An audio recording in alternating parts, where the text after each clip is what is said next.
ہمارے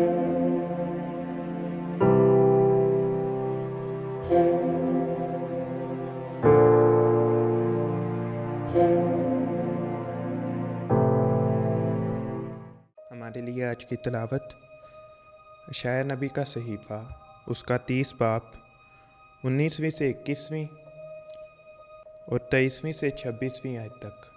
کیونکہ اے صہیون کی قوم جو یروشلم میں بسے گی، تو بعد ازاں نہیں روئے گی، بلکہ وہ تیرے چلانے کی آواز پر تجھ پر رحم کرے گا۔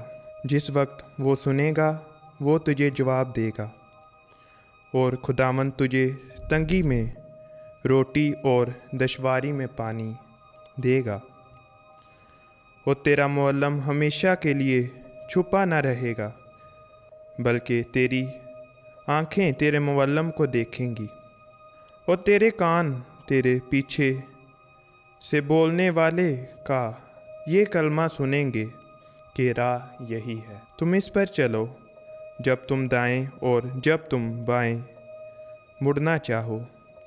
اور وہ تیرے بیج پر جو تو زمین میں بوئے مینہ برسائے گا، اور زمین کے گلے کی روٹی پرمغز اور موٹی ہوگی۔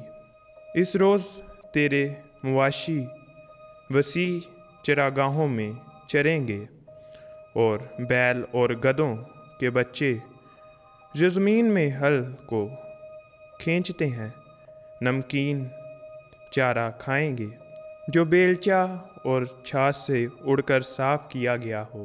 اور ہر ایک بلند پہاڑ اور ہر ایک اونچی پہاڑی پر اس بڑی خونریزی کے دن جب برج گر جائیں گے، چشمے اور پانی کی نہریں ہوں گی، اور چاند کی روشنی سورج کی روشنی کی مانند ہوگی، اور سورج کی روشنی 7 گنی 7 دنوں کی روشنی کی طرح ہوگی۔ جس روز خداوند اپنے لوگوں کی شکستگی کو باندھے گا اور ان کی چوٹ کے زخم کو شفا دے گا۔ پاک کلام کے پڑھے اور سنے جانے پر خداوند کی برکت ہو۔ خدا کا شکر ہو۔